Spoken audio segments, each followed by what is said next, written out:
Concernant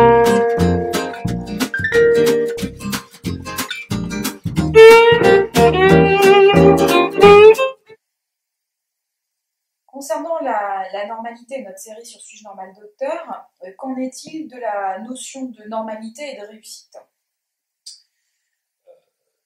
Je trouve qu'actuellement, les schémas normalité et réussite sont extrêmement rigides.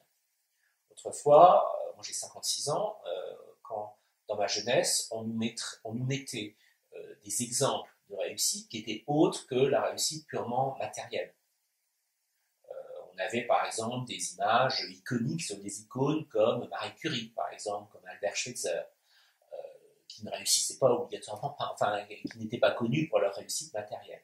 Actuellement, je trouve que les schémas sont beaucoup plus pauvres, en nous présentant en fait uniquement les people.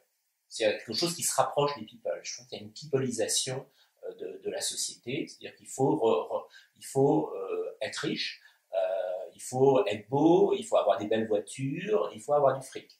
Et tous les gens vont dans cette direction-là, et parfois ça ne correspond absolument pas à ce qu'ils sont ou à ce qu'ils peuvent devenir. Je vois ça aussi par exemple sur une normalité ces images de normalité dans certains cas peuvent, d'après moi, mener au burn-out. C'est-à-dire que par exemple des jeunes brillants ont fait de bonnes écoles, par la suite ils vont chercher un poste, se posant pas des questions, mais un poste qui correspond à ce schéma, ce qu'ils appellent la voie royale, et à un moment ils pètent les plombs, parce que ça ne correspond pas à ce qu'ils sont réellement ou ce qu'ils peuvent faire.